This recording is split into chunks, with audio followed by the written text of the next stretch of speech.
everyone. We hope you all are having a great Mental Health Awareness Week so far. We're here to share with you some fun facts about mental health and our advice for everyone on how to maintain proper mental health during these challenging times. We hope you enjoy the video and take away something useful from it. To begin with, let's define what mental health is. Mental health is defined as a state of well-being in which an individual realizes his or her own abilities, can cope with the normal stresses of life, can work productively and fruitfully, and can make meaningful contributions to his or her own community. Mental health includes our social, emotional, and psychological well-being. It affects how we think, feel, and act.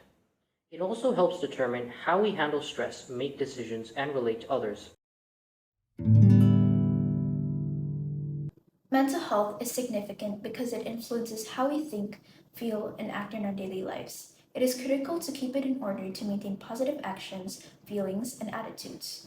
Concentrating on our mental health can help us become more productive, increase our self-esteem, and maintain positive relationships with others.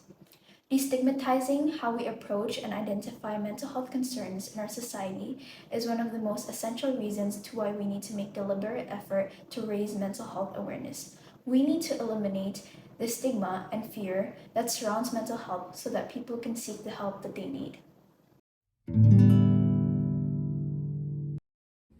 If you have access to a therapist or a school counselor, you can talk to them about your mental health issues. These are both people who know what to say back and what to do in your specific case. Me, however, I really like to speak out my problems to a family member. This makes me a lot more comfortable, and just getting things off my chest really helps.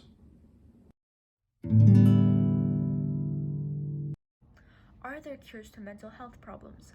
There aren't any definitive cures for mental illnesses, but as for problems, there are measures you can take to improve. For example, this can look like increasing social interactions, but not only that, but with the people you genuinely enjoy being around. This can also look like allocating time to take care of yourself, something as simple as reading a book or taking a nice warm bath. Also, letting go of factors in your life that might get in the way of you and good mental health. The exact cause of mental illness is not known. However, it does combine certain factors such as heredity, biology, psychological trauma, and environmental stress. Having loneliness or experiencing a form of isolation does contribute as well to mental illness or general discomfort and distress.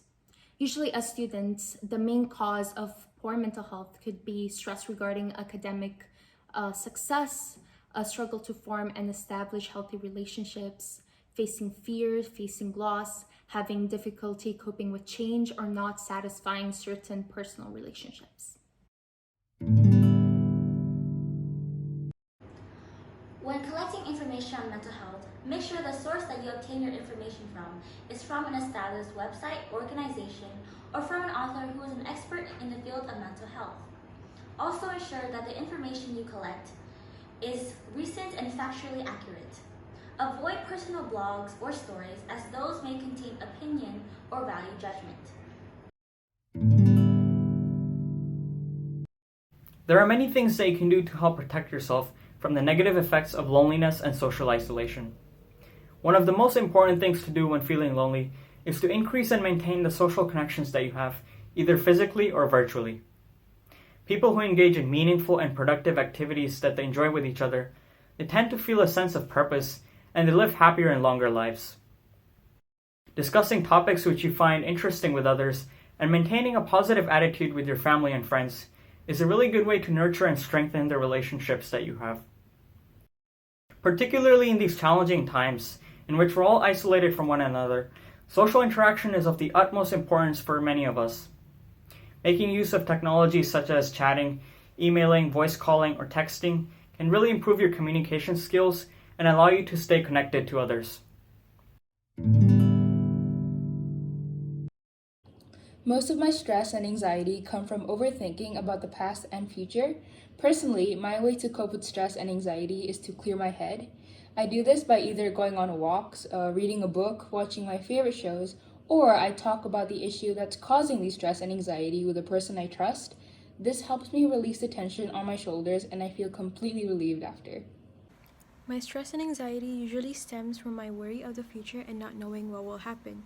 So to prevent my thoughts from getting worse, I usually like to focus on being in the present instead of worrying about what has not happened yet. It keeps me calm and steady. And I usually like to ask myself, why am I thinking about the future when I'm still here in the present?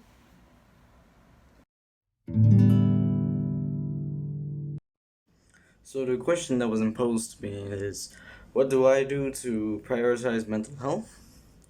Well, normally I would do yoga or meditation, or I normally talk to friends about my mental health. And if it's bad, always talk to someone about it. Never keep it inside. So, to prioritize mental health, meditation, friends, and to never keep it inside.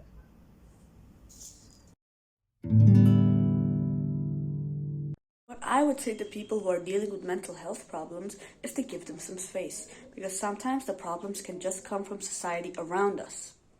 Find a good time to talk to them and ask if they would like your advice, because sometimes they just want your thoughts to be heard.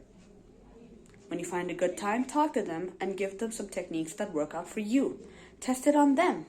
They will feel much better eventually. Usually, when I try to help people with mental health issues, I like to listen to everything they have to say and try to validate their feelings. And I would avoid confrontation as well as advice giving, because it's something I don't think they would want. And I would try to ask them what they would want, what they need, and try to give it to them as best as I can.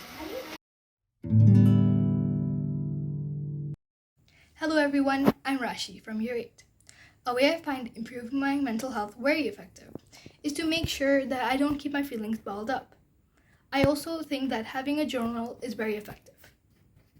I also think that doing something that you genuinely enjoy will help you a lot.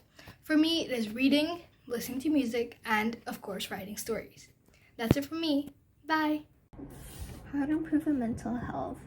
Personally, I don't really think there's any certain way you can go with improving it. It just depends on the person, depends on you, and you just have to keep trying until you find something that you think helps you. And for me, like, it's doing what I like, watching YouTube, going to Instagram, or reading a book, whatever makes me feel nice at the moment. Hello everyone, my name is Krish and I'm from Year 7. Today I'm going to be talking about how school affected my mental health and how I cope with it. So, it taught me how to stress myself down during the virtual learning, as though I was kicked out of the meeting and exams due to technical issues. It was very hard for me, but as though the teacher and myself worked out and figured out a way which was very helpful. Sometimes school stresses me out because of the endless tests. It's probably because this is my first year in middle school, and when I was in primary, we don't do tests. So I'm not used to it. But don't worry, I am adapting now. When I'm stressed out, I usually talk about it with my parents or chat with my friends about fun stuff or go biking or maybe all of them. Now that brings us to the end of the video. Please make sure to take care of yourself and think positively. See you next time.